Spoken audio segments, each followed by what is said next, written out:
자, 반갑습니다. 동아시아사 73강. 오늘은 이제 177페이지에 있는 베트남 전쟁에 대해서 만나보겠습니다.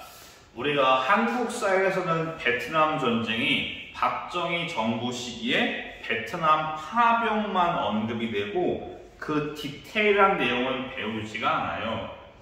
이 베트남 전쟁을 자세하게 배우는 교과는 동아시아사가 유일합니다. 세계사도 이 정도로 자세하게 배우지는 않고요.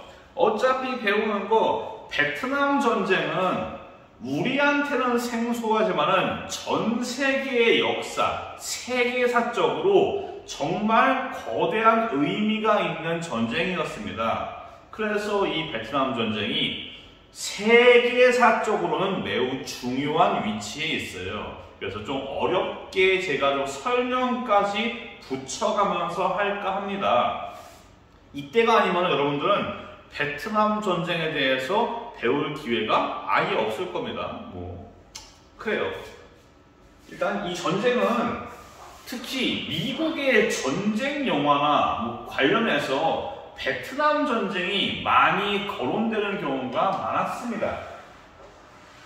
그럼 일단 이 전쟁이 발생하기 전에 베트남의 상황은 어떠했나? 지난번에 제가 언급했던 예전에 중간고사 파트 때 언급했던 언제냐? 일본이 태평양 전쟁을 일으키기 전에 동남아시아로 일본이 진출을 하는 과정에서 잠깐 설명을 했습니다. 일단 베트남은 청프 전쟁 이후로 프랑스의 보호국에 놓여 있었습니다. 베트남의 왕조가 응우옌 왕조가 아예 멸망한 건 아니지만은 사실상 프랑스가 베트남을 가지고 있는 것과 마찬가지인 식민지예요.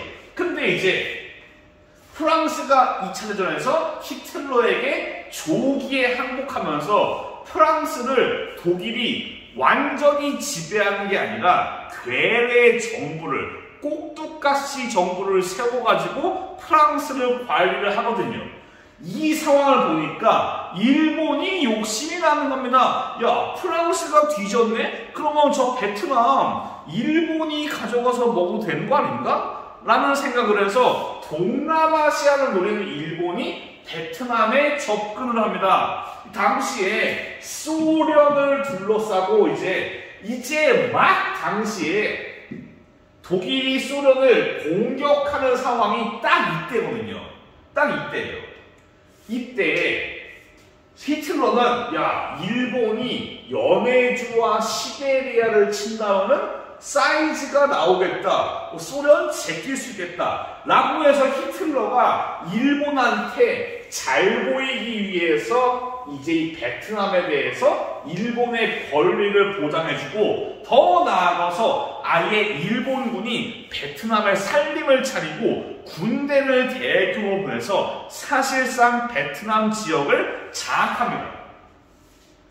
강화하고 썼지만은 사실상 장악이에요.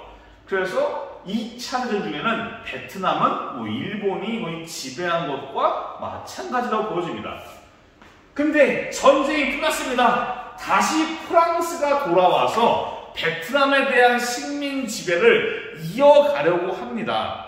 실제로 전쟁이 끝난 다음에 영국과 프랑스는 자기가 가지고 있던 식민지에 대해서 계속 과거의 식민 지배를 이어가려고 했고 각 지역에서 영국과 프랑스에 대한 저항이 많았습니다. 베트남도 마찬가지예요.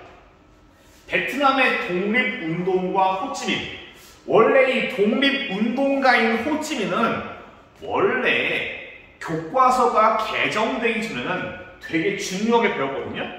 그런데 지금은 그냥 여기서만 나옵니다. 우리가 베트남사가 많이 빠진 혜택을 여기에서 받고 있는 겁니다. 여튼 프랑스가 식민 지배를 강화하려고 하자 호치민이 세력을 규합해서 베트남 북부에 베트남 민주공화국을 세웁니다. 이 말이 어려우니까 그냥 간단하게 북베트남이라고 합시다. 이렇게 베트남 민주공화국 북베트남을 세웠고 이제 남쪽에 있는 프랑스랑 북쪽에 있는 베트남 민주공화국 북베트남 간에 전쟁이 발생하는데 여기에서 프랑스가 대참사를 거둬요. 전쟁 기간 몇 년 동안 프랑스 군대가 7만 명 이상이 사망합니다. 어마어마한 참패가 이어집니다. 여기로서 미국이 보고 배웠어야 되는데 이 베트남이 여기를 공격해서 베트남을 공격해서 좋은 결과가 나온 국가들이 많지가 않아요. 베트남은 위치가 중국이 있고 요 아래쪽이거든요. 베트남이 중국과 시종일관 아웅다웅 싸웠어요. 한나라, 송나라, 명나라, 원나라, 청나라, 몽골, 천하의 몽골도 베트남에서 대참패를 겪고 쩌흥따오가 승리를 거둔 그런 상황이 있었단 말이죠. 프랑스도 여기에 희생자가 됩니다. 그래서 프랑스도 베트남에서 참패를 거두고 결국 제네바 회담으로 앞선 시간에 6.25 파트에서 언급했던 제네바 회담 6.25 때는 동그라미가 아닌데 베트남 전쟁에서는 제네바 회담이 키워드가 됩니다. 여기에서 내용은 일단 프랑스군이 철수를 하고 북위 17도선을 기준으로 한반도는 38도선, 베트남은 17도선 17도선으로 나눠가지고 남쪽과 북쪽이 나뉘게 됩니다. 그리고 2년 내에 합쳐서 총선거를 실시하자라고 결정을 합니다. 근데 이 총선거를 누가 거부하냐? 미국이 거부합니다.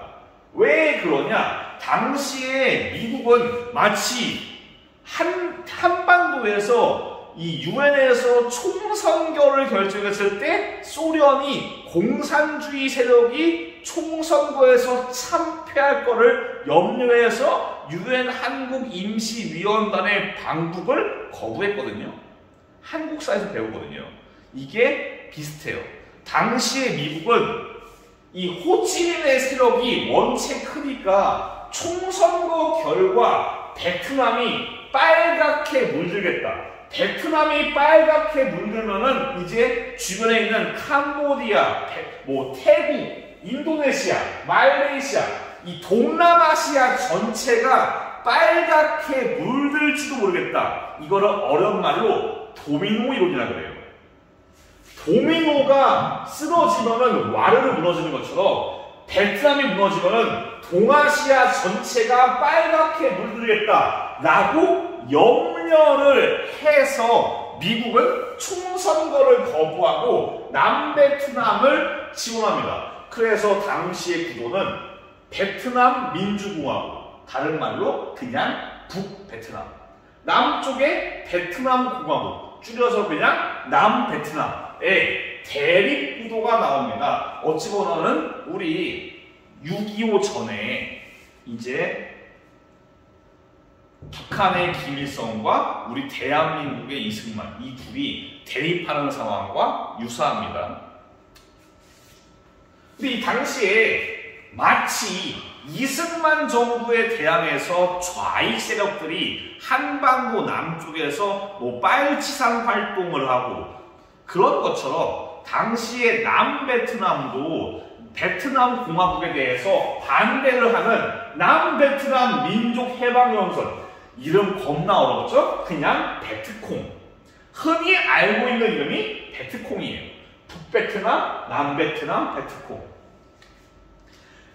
이게 만약에 주관식인 상황에서 베트남 민주공화국을 북베트남, 베트남 공화국을 남베트남 요거를 베트콩이라 써도 됩니다. 굳이 어려우니까 이거는 긴 이름으로 외우지 마세요. 그냥 쉽게 갑시다. 남쪽에서 남베트남에 반대하는 베트콩들이 결성이 돼서 각종 테러 활동을 하면서 이 남베트남을 방해합니다. 요거는 당연히 북베트남이 도와주는 격이고요. 이렇게 남부와 북부의 베트남이 대립을 하는 상황입니다. 당시에 남베트남은 어떤 상황이냐? 글자 그대로 총체적인 난국입니다. 뭔가 역사는 상황이 다르고 국가가 다르고 민족이 다르고 그래도 역사가 같은 역사는 반복되지 않는데 비슷한 역사는 반복됩니다. 뭔 소리냐? 앞서 배웠던 국공내전 시기에 장제스라던가 우리 당시에 6.25 전에 대한민국과 약간 유사한 점들이 막 있어요. 예를 들면은 마치 대한민국에서 해방이 1945년부터 50년 이 사이 동안 좌익과 우익이 서로 테러를 많이 해요. 그래서 여운형 선생도 암살당하고 김구도 암살당하고 암살과 암살, 살해와 살해 요게 반복되는 게 당시에 우리 대한민국의 정세인데 베트남도 마찬가지예요. 남베트남에서 좌익과 우익들이 서로 죽고 죽이는 상황이 발생을 합니다. 게다가 이거를 관리해야 될 남베트남 정부도 정말 말도 안 되게 썩어 빠지기가 이를 데 없습니다. 이 남베트남의 부패는 거의 뭐 장제스랑 뭐 이승만 정부 여기에 비빌 게 아니에요. 그러니까 인간으로서의 도리까지 상실된 얼탱이가 없는 정부입니다. 단적인 예로 의무행 DM이었나? 까먹었네. 그 당시에 남베트남 대통령의 그 형제의 동생의 와이프, 제수라고 해서 제수. 여튼간에 이 사람이 사실상 영부인인데 당시에 남베트남 정부가 불교를 탄압했어요. 여기에 분노한 스님이 자신의 몸을 앉아서 불태우는 이거 어려워로 소신공양이라 그래요. 몸을 불태워가지고 뜻을 알리는 거예요. 몸을 불태우는 겁니다. 보시면 앉아있어요. 뜨겁다고 발버둥 치거나 쓰러지는 게 아니라 몸이 다 불탈 때까지 앉아있습니다. 앉아서 자기 몸을 불태우면서 정부에 대해서 항의를 하는 건데 당시 정신나간 대통령의 제수씨가 뭐라 그러냐? 이거를 바베큐라 그래요. 야, 바베큐 불탔는데 뭐 장작이라도 끼워줘야 되나? 막 이런 식으로. 이거를 가지고 더 불타라 그래요. 뭐 잘 타네 이런 식으로. 어이가 없는 상황이에요. 스님이 이렇게 자기의 몸을 불태워서 항의를 하는 상황을 BBQ, 바베큐에 표현하는 이런 말도 안 되는 비상식적인 정부의 꼬라지에 민심이 정부를 도와줄 리가 없어요. 남베트남은 쿠데타가 많고 파벌 싸움도 많고 정부도 썩어 빠지고 바베큐 지단이나 하고 있고 이런 식으로 정부 꼬라지가 개판입니다. 여기에 더해서 남쪽에 내려왔던 북베트남이 파견되었던 좌익의 간첩들도 요소요소에 숨어가지고 나라를 좀먹는 뭐 하나 걸을 타선이 없는 총체적인 난국이에요. 이런 상황입니다. 이런 상황 속에서 마치 국공내전처럼 미국은 계속 남베트남을 도와주는데 이것도 부질없어요. 썩어 빠진 정부는 도와줘봤자 상대편의 이로울 뿐입니다. 여튼 이렇게 남베트남과 북베트남의 대립이 계속되자 안되겠다. 미국이 직접 개입을 하기 위해서 통킹망 사건을 살짝 조작해요. 이건 뭐냐면은 북베트남의 어뢰정이 미국의 군함을 공격한 거인데 1차 공격이 있고 2차 공격이 있어요. 1차 공격은 공격한 게 맞습니다. 근데 2차는 주작질이에요. 여튼 일단 미국이 공격을 받았다고 우기면서 조작질을 해가면서까지 이제 통킹만 사건을 전쟁의 명분으로 삼습니다. 마치 뭐 아편 전쟁 2차 때 에로 사건 그런 느낌이에요. 여튼 통킹만 사건을 부실로 미국이 북베트남 지역에 폭격기를 동원해서 폭격을 하기 시작하고 전투부대를 부분 보냅니다. 그리고 전면적으로 1965년에 전면적으로 전쟁을 선포하고 전쟁이 시작됩니다. 이 전쟁은 국제적인 전쟁이에요. 미국이 혼자 북베트남을 패면은 명분이 예쁘지가 않으니까 공산주의에 맞선 자유주의 진영의 항전이다. 이런 뉘앙스를 얻게 하기 위해서 동맹국들, 호주나 우리 대한민국 같은 국가들과 연합을 해서 국제전의 양상이 흘러갑니다. 중국과 북한, 소련도 북베트남을 도와줘가지고 국제전의 형세가 나옵니다. 미국은 베트남 전쟁 할 때까지만 해도 우리가 미국이고 우리가 뭐 나치 제끼고 일본 제끼고 우리가 미국인데 이러면서 들어갔는데 베트남은 호락호락하지가 않아요. 날이 덥습니다. 베트남 전쟁을 다룬 영화에서 보통 나오는 상황이 우통 까고 있는 미군이에요. 더워서 우통 까고 조끼 하나만 메고서 기관총을 긁는 그런 거예요. 정말 덥고 벌레도 많고 나무가 우거져가지고 나무 때문에 시야도 안 보이는데 숨어있는 북베트남이나 베트콩들이 나와서 총 쏘고 빠지고 게릴라로 야금야금 갉아먹고 좀 빡치는 거예요. 싸우는데 가가지고 욕설만 하고서 빠져요. 나처럼 도망가요. 욕설하고 도망가고 잡히면 한 방인데 잡히지가 않아. 계속 게릴라로 미군을 갉아먹는 빡치는 상황이 계속 나오는 겁니다. 미국이 전력적으로는 완전히 앞세인데 베트남의 지정학적 상황, 베트남의 지리적인 상황이 미국의 압도적인 전력을 제대로 투입하지 못하는 상황들이 나오고 파트너인 남베트남은 꼬라지가 이지랄이니까 전혀 도움이 되지 않는 이런 상황이에요. 이런 상황에서 이제 베트콩과 북베트남이 구정은 설을 말해요. 그래서 구정, 대공세, 즉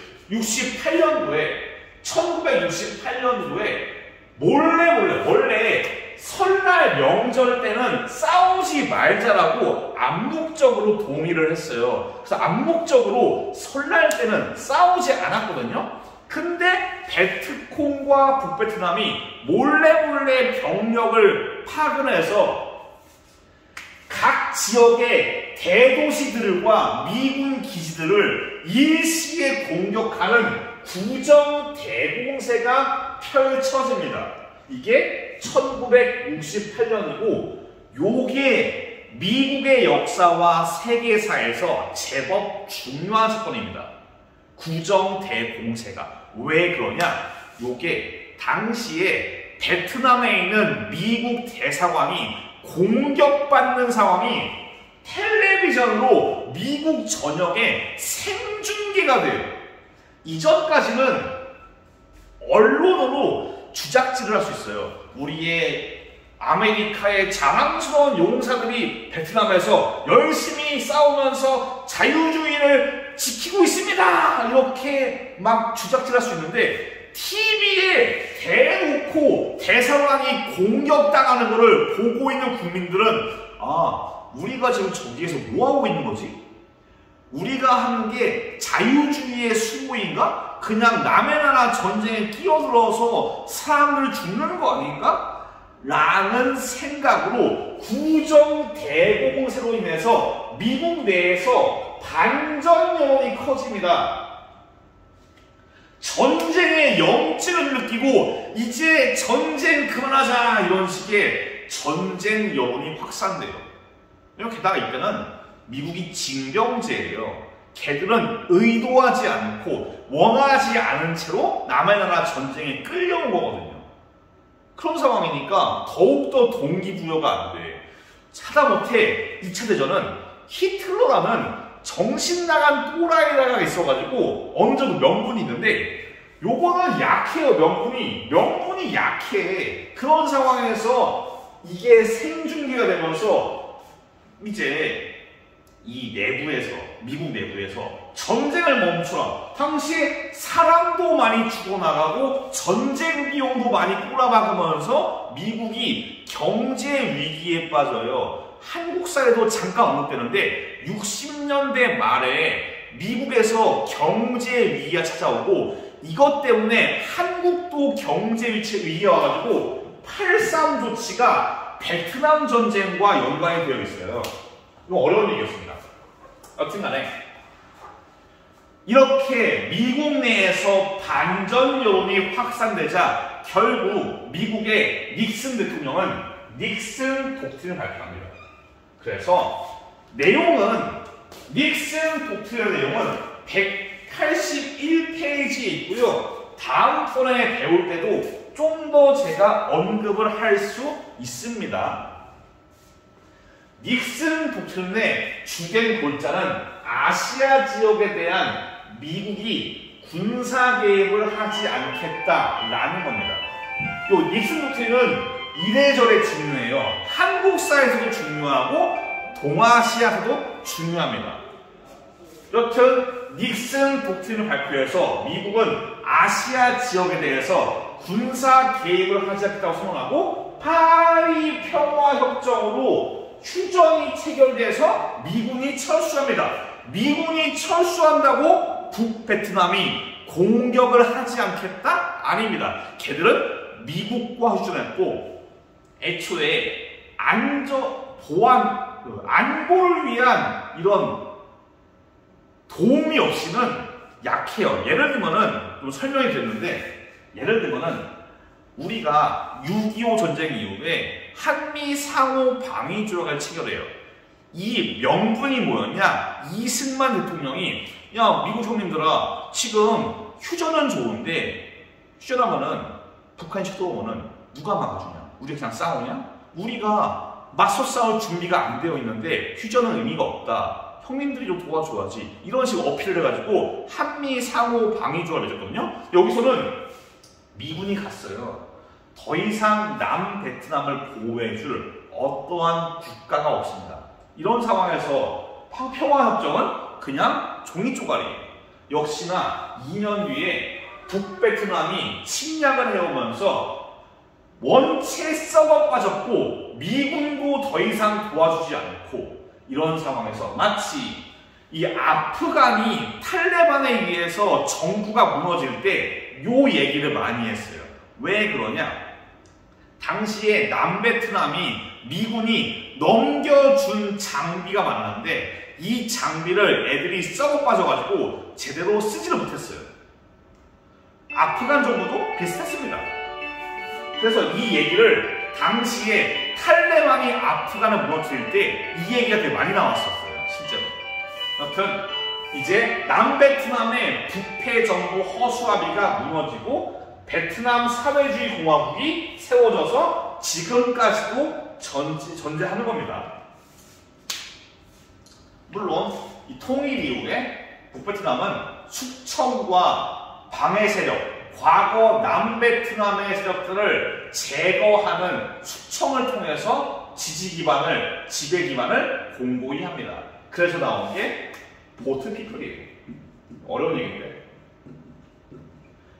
공산화된 베트남을 피하기 위해서 수많은 사람들이 공보트, 작은 배, 여기에 의존해서 배를 띄워가지고 어떻게든 베트남 부수하겠다. 이런 사람들이 보트에 탄 사람들, 자유를 위해서 이 사람들이 프랑스, 미국 등등으로 망명을 받은 사람들이 많았습니다. 여튼 또 어려웠는데 중요한 키워드는 구정대공세입니다. 이게 어떤 영향을 가져왔냐고요? 반전 여론이 확대가 되었다고요. 중요합니다. 그리고 닉슨 독트린 원체 중요하니까 알아두세요. 그나마 파리 평화협정은 약한 편입니다. 나머지가 원체 중요한데 이것도 알아두시면 나쁠 건 없어요.